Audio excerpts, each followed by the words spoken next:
Hola, este, buenas tardes. En esta ocasión vamos a hablar de un tema que me apasiona mucho. Vamos a hablar de psicología. Vamos a hablar de un personaje que yo le he nombrado uno de los cuatro fantásticos. Eh, yo le llamo así porque son cuatro personajes que influyeron mucho en el cambio de paradigma que se dio cuando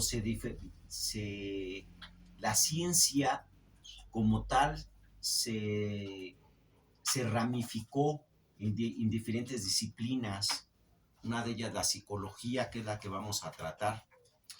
Esto a raíz, estos cuatro fantásticos yo pienso que fueron Marx, Nietzsche, Darwin y Freud. Pues hoy vamos a abordar a Freud. Vamos, todo esto a raíz tengo cuatro libros muy hermosos. Uno, dos son de interpretación de los sueños y otros dos de análisis clínicos, escritos por Freud. Entonces, estos cuatro libros,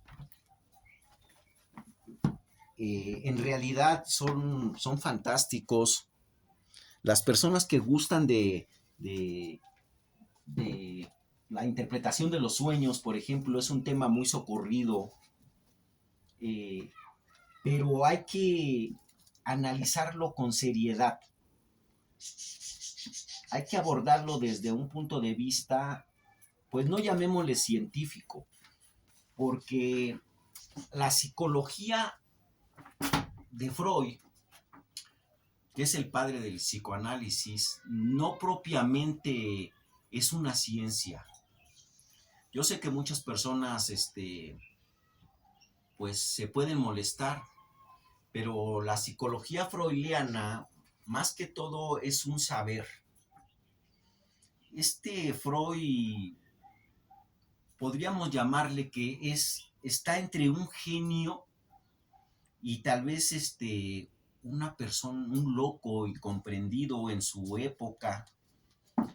Sus teorías eran muy atrevidas para la época, eh, una época victoriana, una época puritana, y como tenían que ver mucho con la sexualidad, pues la gente se escandalizaba y de alguna forma lo tachaba de loco. Este personaje fue vital para comprender todo el siglo XX.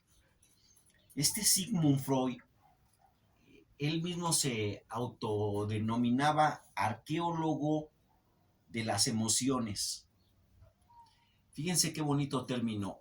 O sea, él escudriñaba en el pasado del inconsciente para poder comprender las emociones del humano.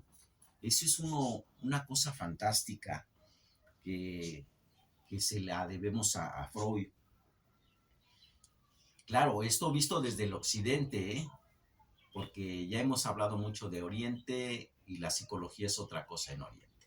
Pero ahorita vamos a hablar de la psicología en Occidente. Ok, pues él se denominaba un arqueólogo de las emociones. Él es el artífice, el padre del psicoanálisis, que comprende la base de la psicología. La base de la psicología, tanto para los que están de acuerdo en que esto es algo científico, como para los que no están de acuerdo. O sea, todavía hasta la fecha no se ponen de acuerdo si el psicoanálisis es una ciencia. La mayoría piensa que es un saber. O sea, no alcanza el grado de ciencia. Es un saber, pero como una herramienta muy indispensable para entender el comportamiento y poder estudiar el comportamiento de los humanos. Y esto a raíz de que él decía que al estudiar este comportamiento como consecuencias de una serie de tendencias reprimidas, cosas que los humanos tenemos reprimidas en el subconsciente, en el inconsciente, y, y que sobre todo estas represiones eran de tipo sexual. Y, y esto era lo que escandalizaba a mucha gente en esa época. El, ¿Por qué decimos que no es una ciencia? Casi todo lo que propuso este Freud, todas sus conjeturas, han sido ya superadas por la psiquiatría. E inclusive han sido superadas por la misma psicología. Entonces, eso del psicoanálisis pues quedó como algo romántico, como algo que sirve como herramienta, pero no es, eh, no se puede llamar ciencia porque todavía tiene muchos huecos. O sea, no es una cosa que sea un patrón repetible y que se pueda comprobar con las bases científicas. Entonces, pues sí es una herramienta, pero vamos a dejar que hasta ahí. El psicoanálisis es la base en que se funda la psicología. Pues para tenemos que entender para no satanizar a Freud, pues el contexto en el que él vivió, la época en que vivió, eh, pues la gente se escandalizaba mucho, tenían muchos tabúes sexuales, por lo cual aventurar una teoría, pues era alarmante para muchos, era reprobable, inclusive para los académicos de las universidades. Eh, les voy a dar una pequeña semblanza de una fábula, de una obra de Edipo Rey, porque esto lo vamos a mencionar mucho. Este complejo de Edipo que maneja Freud,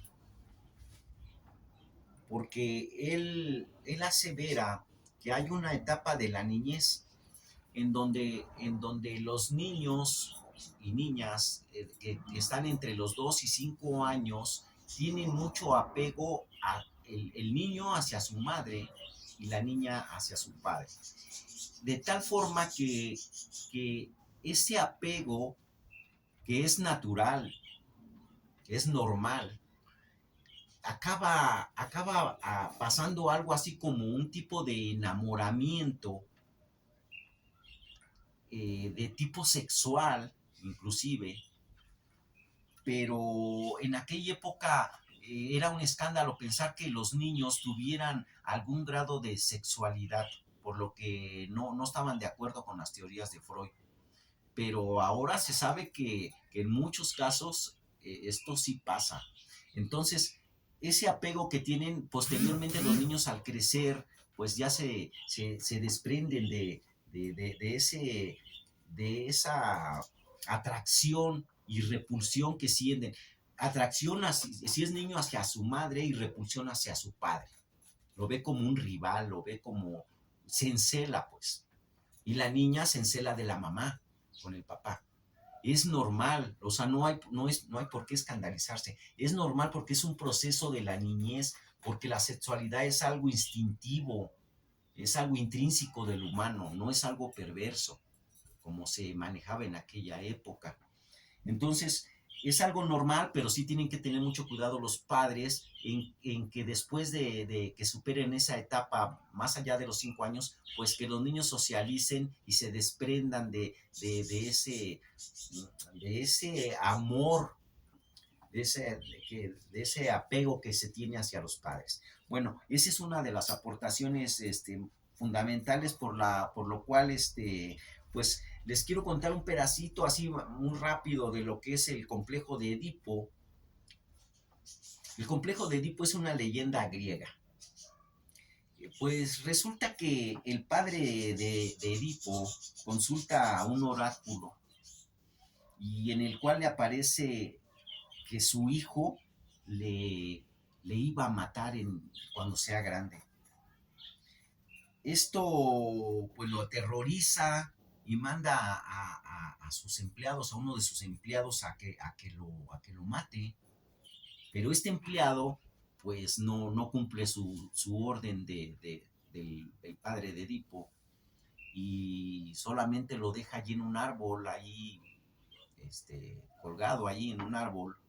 Posteriormente un pastor lo adopta, lo recoge, lo cría al niño, y ya cuando el niño es grande se ve envuelto en un evento donde él tiene que matar a un rey de un reino. Él ignora que ese rey es su papá. Pues resulta de que en el camino se topa con una esfinge que lo reta a que resuelva un acertijo, el famoso acertijo de que dice que cuál es el ser que en primera instancia camina en 4 patas, después en 2 patas y finalmente en 3. En lo cual, si no respondía Edipo, lo iba a matar. Y si le ganaba el acertijo, pues la esfinge se iba a retirar. Pues el Edipo resuelve el acertijo que nadie había podido resolver, diciéndole que es el hombre. Pues ya sabemos que primero gatea, después pues camina en dos piernas, es bípedo, pues, y finalmente ya de anciano con su bastón. Al resolver el acertijo, pues la esfinge aparentemente se suicida. Él sigue su camino, va, mata al rey y se casa con la esposa del rey, que él ignora que es su madre. ¿Por qué ocupa Freud esta leyenda griega? Pues porque se parece a lo que contamos, a que los niños... bueno, este oráculo, aquí ¿qué pasa? Que da a entender como la moraleja que siempre se va a cumplir el destino. Uno no, por más que hagas, el destino se va a cumplir. O sea, a pesar de que el padre lo mandó matar y ya no hallaba qué hacer porque estaba aterrorizado, se cumplió el destino y el hijo mató a su padre y se casó con la mamá, en la leyenda, en la tragedia griega esta. Pues ocupan esta leyenda Freud para ejemplificar más o menos cuál es ese complejo que tienen los niños y las niñas hacia sus progenitores. Pues esto era como para adelantarme un poquito, porque miren, estoy haciendo un poco de trampa. En realidad vamos a hablar de los libros de los sueños y de los análisis clínicos, pero ahora yo no les voy a hacer lo que siempre hago, que les cuento parte del libro. Ahora yo les voy a contar un poco de la historia de Freud, y van a ver que ustedes les van a dar ganas de leer estos libros. O sea, lo voy a hacer al revés. Voy a contar el entorno y cómo fue que Freud llegó a hacer estos libros. ¿Por qué un personaje le iba a interesar tanto el significado de los sueños? De una forma terapéutica, no de una forma como muchos analizan los sueños. Pues por eso quería matizar un poquito estos aspectos. Y pues decimos que se relaciona mucho por eso quise contar un poquito de la fábula de Edipo, y ya entrar ahora sí en materia. Vamos a contar quién es este personaje tan oscuro, este personaje tan famoso. Dicen que era el judío más famoso en su época, el más famoso de todos los judíos. Y él vivió muchos años, más de 80 años, y comprendió lo que es la Primera y la Segunda Guerra Mundial, en una época donde había una persecución a los judíos, el antisemitismo de Hitler. Pues vamos a entrar. Hay una película por ahí que se llama La Pasión Secreta, que cuenta los primeros años de, de como estudiante de Freud. Eh, y tiene pues no estaba totalmente apegada a la realidad, pero sí se acerca mucho. Algo que llama la atención de esa película, si está en internet, si la quieren ver, el argumento fue hecho por Sartre, por Jean-Paul Sartre, pero luego tuvo algún conflicto y se desligó él, pero él en realidad, por eso es que es muy importante ver esa película, si la pueden ver está en internet, yo se la recomiendo, aunque está un poquito, digamos que like, porque en realidad la vida de Freud fue pues con una tendencia inclusive de monstruosidad, lo llamaban mucho. Tenía una reputación de libertino, decían que escribía pornografía y de que era una persona muy desagradable. Decía que la gente no creía en sus teorías y decía él que pensaba que sus ideas eran infames, era, pues, digamos, pornográficas. Pero al final, dice él, al final triunfé, pero la lucha no ha terminado, decía. Sigmund Lomoń Freud nació en el año de 1856 en el pequeño pueblo de Moravio, de Fider, a unos 160 kilómetros de Viena, la capital del imperio austrohúngaro. Su padre, Jacob, era un comerciante judío de lana y apenas sacaba lo justo para vivir en un ambiente antijudío, hostil y a veces peligroso. Jacob tenía 42 años, el padre de Freud. Cuando Sigmund nació, 20 años mayor que su tercera esposa, Amalie. O sea, el padre de Freud se casó 3 veces y era 20 años mayor que su esposa, la madre de Sigmund. Aquella familia que vivía en una sola habitación, con 2 hermanastros adultos, estos 2 hermanastros de Freud eran de sus antiguos matrimonios de su papá Jacob. Era un lugar desconcertante para crecer. Digamos que sus hermanos eran lo suficientemente mayores como para poder ser padres o maridos de su madre. O sea, sus hermanastros eran ya muy grandes y el recién nacido Sigmund. Y tiene un padre que parece lo suficientemente mayor como para ser su abuelo, decía. Así que tuvo que ser todo un problema para Freud llegar a situar cada pieza en su sitio.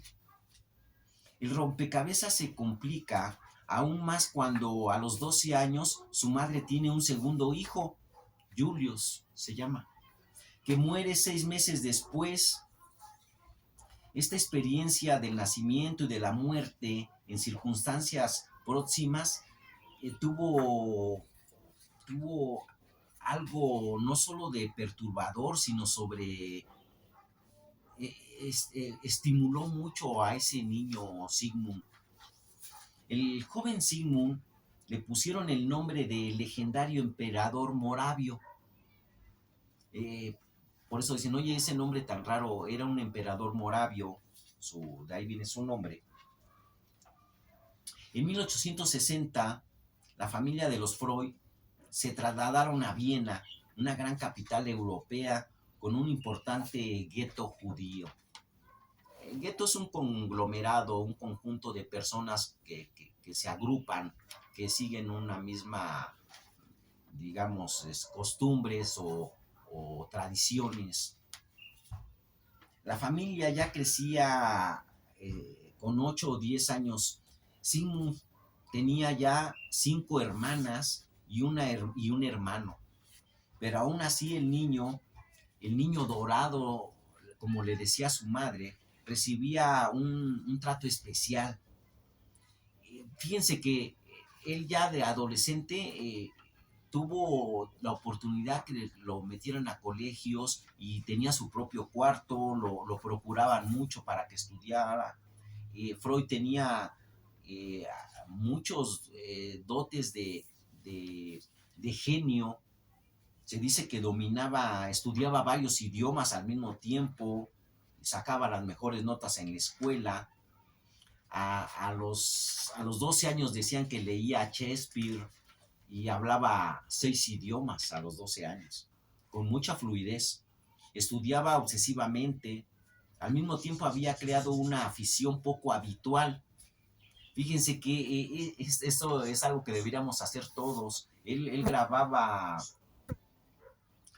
con mucho detalle, los escribía los sueños, todo lo que él soñaba con detalles. Acabando luego despertar para que no se le olvidara, empezaba a anotar todo lo que soñó. Nadie sabía por qué hacía esa locura, pero él sabía que después le iba a servir, como fue, ¿verdad?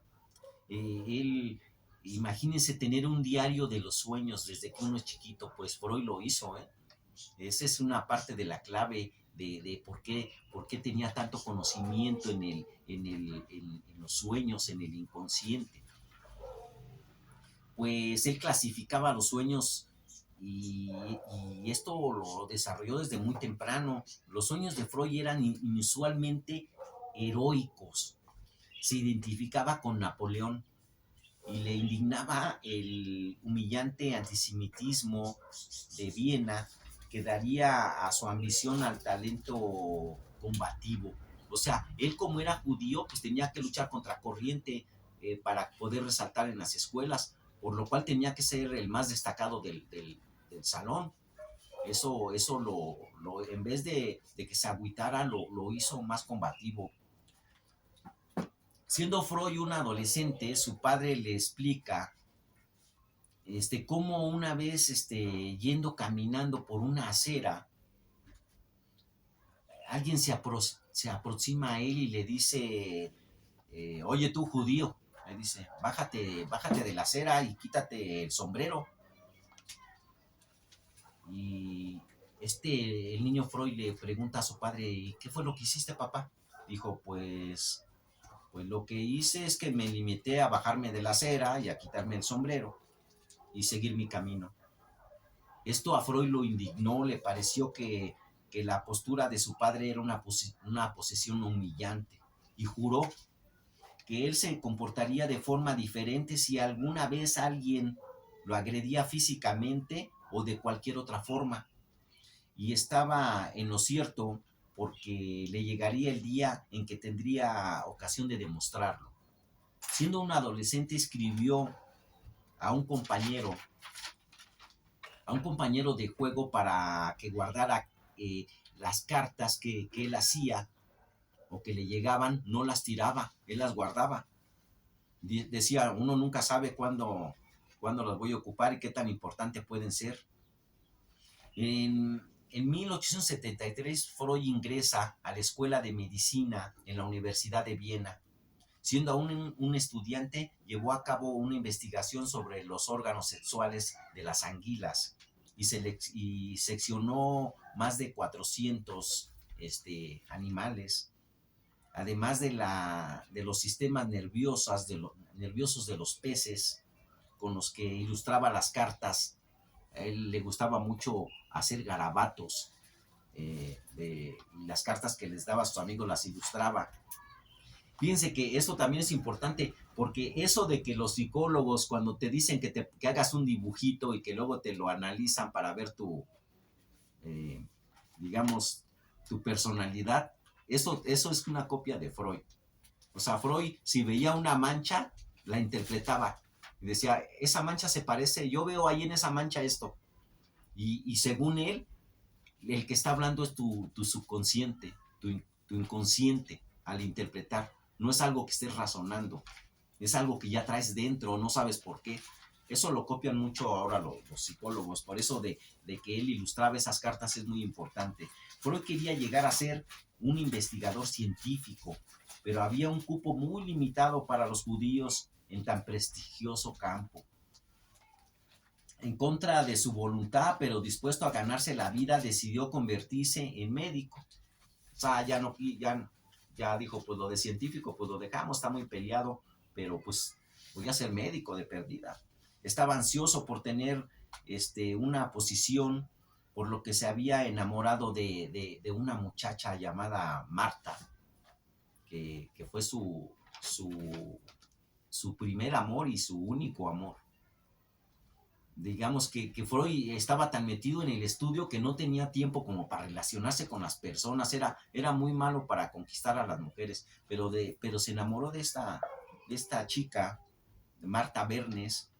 Era una amiga de su hermana que tenía 20 años, Freud tenía 25, pero era tímido con las mujeres, era arrojado como expositor de sus ideas, pero con las mujeres era muy tímido. Fíjense qué contraste, ¿no? Porque cualquiera pensaría, Freud el experto en sexualidad y todo, y era tímido. Aquel romance fue intensamente victoriano, o sea, de la época, dice, su mayor parte se desarrolló por correspondencia.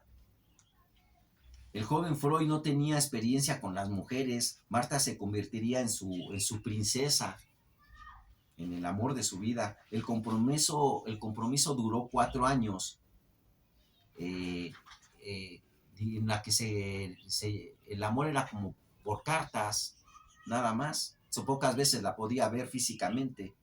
Y pues esta prueba de abstinencia de este Freud vio, pues esta Marta vivía en Alemania con su madre, y dice que solamente en 4 años la vio 6 veces. Le escribió más de 900 intensas cartas de amor, dirigiéndose a ella como su princesa. En una carta había un borrón de tinta, un auténtico borrón de tinta, un borrón freudiano, ahora sí le dicen. Pues lo más seguro es que la pluma se le cayó y hizo una mancha. Y esta mancha, todos decían, bueno, ¿qué significa esa mancha? Él escribió que ese signo secreto, que le dijo a su pareja, no lo interpretes, simplemente se me cayó la pluma.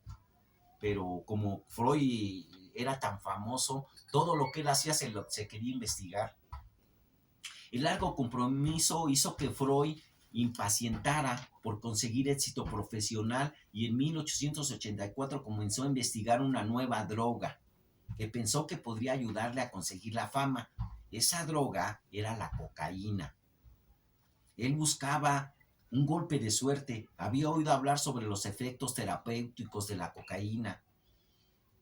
Creo que con los soldados austriacos decían que él esta droga vio que los soldados se la promovían, y decidió experimentarla consigo mismo y con un colega suyo.